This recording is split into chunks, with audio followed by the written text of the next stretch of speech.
A gente grava aqui as paradas para colocar na internet depois para as pessoas que vão para a Europa, que vão para o Japão. Gente chique, meu amor, né?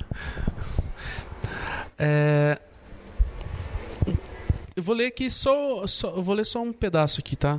Aí depois vocês leem mais. Vou ler a partir do 1 ali, do 4:1. A seguir do batismo, né? Depois do batismo, Jesus foi levado pelo Espírito ao deserto para ser tentado pelo diabo. O Espírito aqui com um E maiúsculo. E depois de jejuar 40 dias e 40 noites, teve fome. Então, o tentador, aproximando-se, lhe disse: se és o Filho de Deus, manda que estas pedras se transformem em pães. Jesus, porém, respondeu: está escrito, não só de pão viverá o homem, mas de toda a palavra que procede da boca de Deus. Então, o diabo levou a cidade santa e colocou-o sobre o pináculo do templo. E lhe disse: se você é o Filho de Deus, atira-te lá embaixo, porque está escrito: aos seus anjos ordenará a teu respeito que te guardem, e eles te sustentarão nas suas mãos, para não tropeçar em alguma pedra. Respondeu Jesus: também está escrito, não tentará o Senhor o teu Deus. Levou ainda o diabo a um monte muito alto e mostrou todos os reinos do mundo e a glória deles. E lhe disse: tudo isso te darei se prostrado me adorares.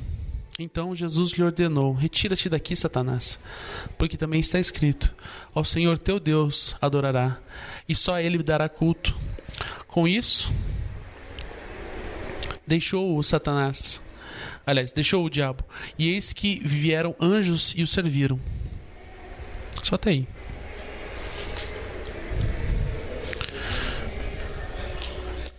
Esse texto aí, o que é?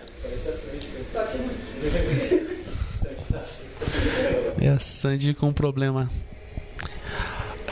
Esse texto aí é conhecido e todo mundo já deve ter visto alguma vez. Mesmo o cara que não é evangélico, o cara que é católico e foi na missa uma vez na vida, ele já deve ter escutado esse texto, né?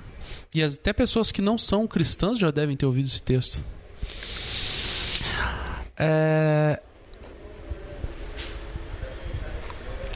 Essa semana eu ouvi uma pessoa falar na internet assim que que o homem pecou até no paraíso e Jesus resistiu ao pecado até no deserto. E essa frase não tem sentido nenhum, né? Essa frase é uma bobagem, porque a impressão que dá é que o homem e Jesus foram tentados da mesma maneira, sobre as mesmas condições. E essa frase é uma tentativa de uma autoajuda gospel, assim, para você ficar melhor, falar assim: olha aí, ó, viu, você consegue também e tal, não sei o quê. E a maioria das pessoas que já falaram para mim sobre esse texto tiveram uma visão completamente diferente dessa que eu vou apresentar para vocês aqui. A pergunta que eu faço para começar isso que eu vou falar aqui.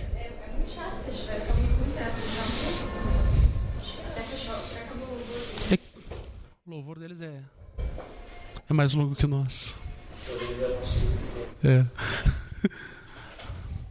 E daí a pergunta que faz é o seguinte: qual era o objetivo do diabo? Qual era o objetivo do diabo então nessa segunda tentação, a partir do 5? Quando ele chega e fala assim: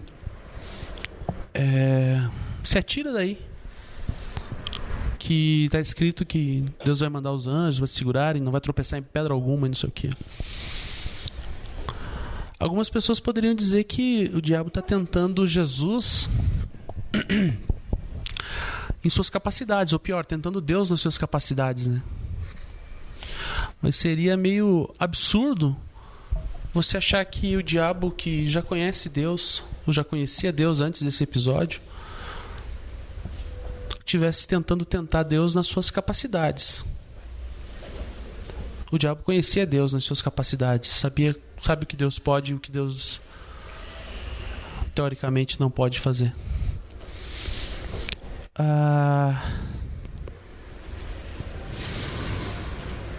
o que nos leva a acreditar que o diabo não tentava Deus na capacidade dele, mas em outra coisa. O que o diabo tentava dizer para Jesus ali era, na verdade, se Deus lhe ama de verdade como ele diz que ama, você pode fazer o que você quiser e nada de ruim vai te acontecer. A afirmação que Jesus dá logo na sequência é meio que um tapa na cara do diabo e fala, não, está escrito também que não é para eu tentar Deus. E você verifica que a perspectiva que foi apresentada pelo diabo, na perspectiva que é apresentada pelo diabo, Deus é apresentado quase como um degrau abaixo do que é ser Deus. A natureza de Deus é uma natureza que a gente não consegue conhecer, não consegue compreender. É uma natureza muito superior. E quando o diabo apresenta essa afirmativa, ele fala assim, está escrito. Está escrito na Bíblia, está escrito no que Jesus considerava a Bíblia até então, está escrito na lei de Moisés, está escrito nos profetas, que nada de ruim vai te acontecer. Quando o diabo apresenta argumentos bíblicos para isso, a primeira reação que uma pessoa normal teria seria, bom, se está escrito na Bíblia é verdade. Se está escrito na Bíblia dessa forma, não pode ser mentira. Eu vou me atirar. A questão é que o diabo ele não estava testando aqui. E em hipótese alguma, eu acho que o diabo vai testar qualquer um de nós aqui nas capacidades. Seja quem for. Seja Deus, seja eu, seja qualquer um de vocês. As nossas capacidades são bem conhecidas. Eu sei até onde eu posso ir, sei até onde eu não posso, sei o que eu consigo fazer. E tem certas coisas que eu acho que consigo e não consigo, mas tudo bem. Ou de vice-versa. O diabo estava tentando tentar Jesus aqui na sua consciência. Na consciência de quem era Deus. Na consciência de que o relacionamento que Jesus tinha com o Pai, aliás, na expectativa de que o relacionamento que Jesus tinha com o Pai era um relacionamento limitado. Um relacionamento que não era baseado em confiança plena, mas um relacionamento que era baseado em achismo, em me parece. Às vezes a gente tem a capacidade quase que natural de ler um texto bíblico ou ler qualquer texto. Isso é uma coisa que acontece demais. Ler qualquer texto e assumir aquilo como verdade plena, absoluta, sem questionar. Isso eu já vi muitas pessoas fazerem.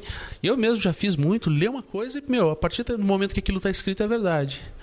E a gente também tende a fazer isso com tudo. O problema é que quando acontece com o texto bíblico, a gente fica naquela sensação de, puxa vida, mas então é verdade. Se está escrito na Bíblia, não pode ser mentira. E na maioria das vezes que isso acontece, não foi o caso que a gente leu o texto, mas que alguém nos apresentou um argumento bíblico tentando nos provar que aquilo é verdade. E quando o diabo apresenta a Bíblia para Jesus, e ele fala, olha aqui, está escrito na Bíblia, não sou eu que estou falando. E quantas vezes a gente já não ouviu um pastor tentando manipular a gente falando, está na Bíblia, não sou eu que estou falando.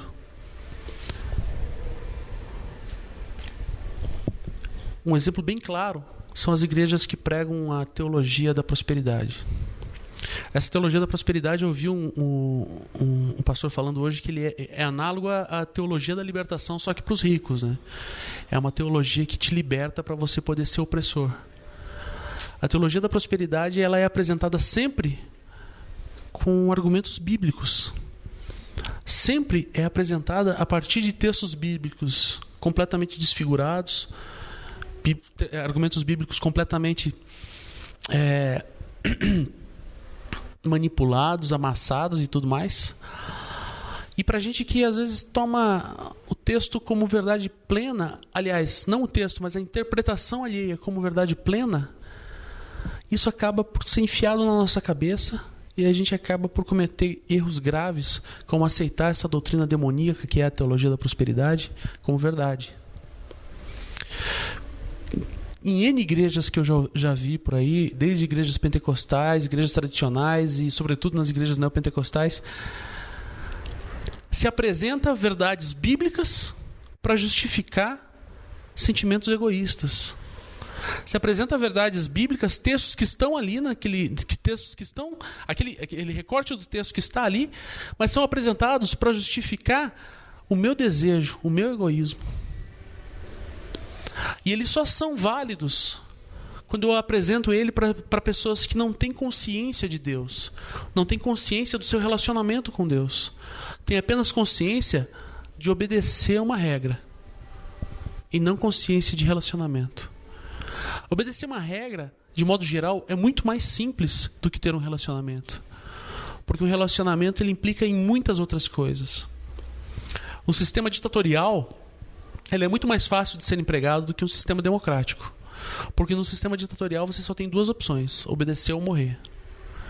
Num sistema democrático, onde você tem a opção de questionar e falar, putz, isso é verdade ou não é, vamos pensar sobre isso, o que as outras pessoas acham, qualquer decisão vai demorar muito mais tempo.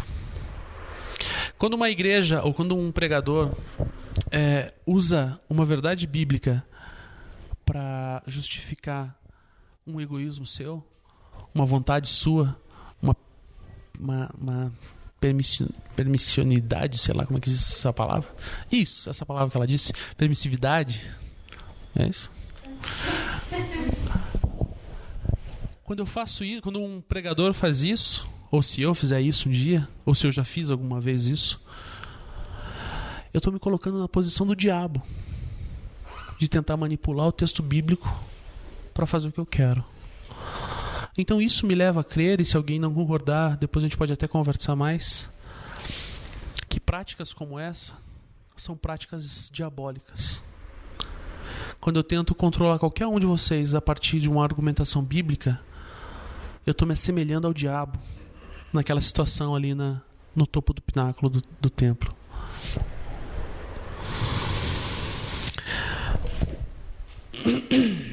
Assim como o diabo não quis provar as capacidades de Jesus, nem as competências de Deus, o que ele quis foi testar se Jesus tinha consciência de Deus, de quem era Deus, de quem ele mesmo era no relacionamento com Deus. Se ele tinha consciência disso tudo, esse texto aponta para mim hoje isso, para o nosso questionamento do nosso relacionamento com Deus, do nosso relacionamento com a palavra de Deus. A gente pode tomar a Bíblia como uma lista de regras, que é o que os judeus faziam, que era o que os rabinos faziam com seus talmidins, e apresentavam uma lista de regras e falavam assim, isso é isso, isso é isso, isso é isso. E Jesus vem e quebra aquilo como se fosse uma nuvem de poeira e fala, a partir de agora, eu não vim aqui quebrar a lei, eu vim mostrar para vocês como ela vai ser aplicada. Jesus chega para os discípulos e fala assim, peguem o meu jugo, que ele é leve. Os outros rabinos têm um jugo bem mais pesado, bem mais duro, bem difícil de fazer. Mas o jugo que eu tenho é outro. Os rabinos, de modo geral, eles escolhiam os seus discípulos pelas suas capacidades, pelas suas capacidades de ler o texto, de interpretar. E Jesus, de modo diferente, ele saiu pela praia e passou um pescador, ele falou assim, vem comigo aí. Ele passou por um cobrador de impostos e falou, venha. E ele foi passando por gente problemática, gente que cometia equívocos visíveis, e falou assim, venha, porque o meu jugo é leve, o meu jugo você consegue carregar. O meu jugo você não precisa ser especial. Não precisa ter um dom especial, nem uma capacidade superior. O meu jugo tem uma liberdade que vai até te permitir cometer erros. O meu jugo tem uma liberdade que vai te permitir cometer pecados. A diferença é que o meu jugo vai ser um jugo de arrependimento. Para cada novo pecado que você cometer, você vai se arrepender novamente. A vida que a gente leva hoje, ainda mais na nossa sociedade e tudo mais, ela é uma tentativa de ser feliz a todo preço. E quando o diabo fala para Jesus, não, pula aí que Deus vai te mandar os anjos para te buscarem, coisa e tal. É mais ou menos o que a gente tenta fazer quando a gente encara esse relacionamento com Deus como um relacionamento com um amuleto. Eu carrego uma cruz no pescoço e cada vez que eu pego ela nela, a minha cruz, nada de ruim vai me acontecer. Mas quando está tudo bem, eu não preciso do meu amuleto. E quando o diabo apresenta isso, esse relacionamento com Deus, quando o diabo propõe esse relacionamento com Deus em termos de uma troca, em termos de colocar Deus um degrau abaixo, é isso que ele está fazendo. Ele está tornando Deus um amuleto. E quando Deus se torna um amuleto, ele deixa de ser Deus.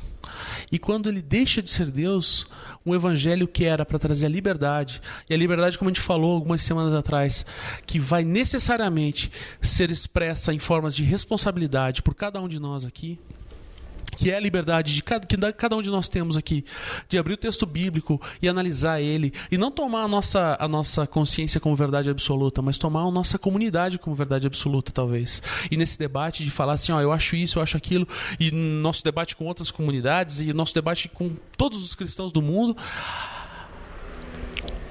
se a gente não tiver essa franqueza, essa liberdade de nos... Os dízimos é depois, Marcos.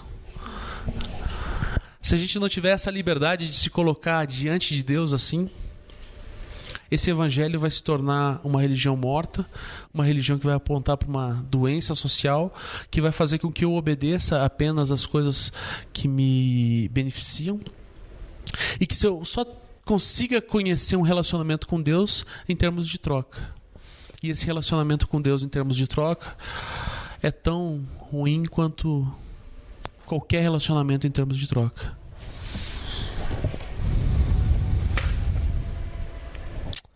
Acho que é isso que eu tinha para falar hoje. Foi bem rápido porque, como eu falei para vocês, né, tem uma desculpa boa essa semana. Se alguém quiser falar alguma coisa, esse é o momento.